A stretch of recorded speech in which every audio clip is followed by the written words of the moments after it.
Elliot had always known something was off. The world around him felt too perfect, too controlled. Each morning, he woke up in his small, identical apartment, ate the same bland breakfast, and followed the same monotonous routine. It wasn't until one late shift at the virtual factory where he worked that he realized he was trapped. As a low-ranking worker, Elliot spent his days assembling data packets, mindlessly inputting numbers and information into the system. The pay was low, the work tedious, but he never questioned it. But tonight, as he sat in front of his screen, something flickered. A line of code appeared in the corner of his vision, almost like a glitch, but then it vanished. The air felt different charged, heavy with an eerie tension. He didn't know how, but the glitch made him aware of the truth.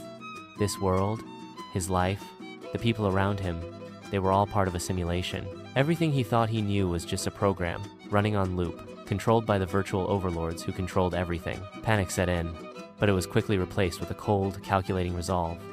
He couldn't escape physically, not yet. The simulation was too well designed for that, but Elliot was no fool. He'd learned to adapt, to observe, to notice the tiny imperfections in the system.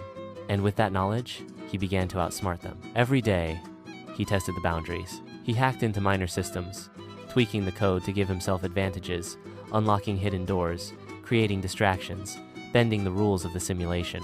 Slowly, he found cracks in the facade of reality, places where the virtual overlords couldn't quite keep up with his manipulation. Days turned into weeks, and Elliot's defiance grew bolder. He was no longer just a worker. He was a player, a strategist. The more he pushed, the more the overlords tried to tighten their grip, sending automated agents to neutralize him. But with each attack, Elliot adapted, outsmarting them with the knowledge he had gained. The final test came when Elliot discovered a way to access the core of the simulation, the control hub where the overlords pulled the strings.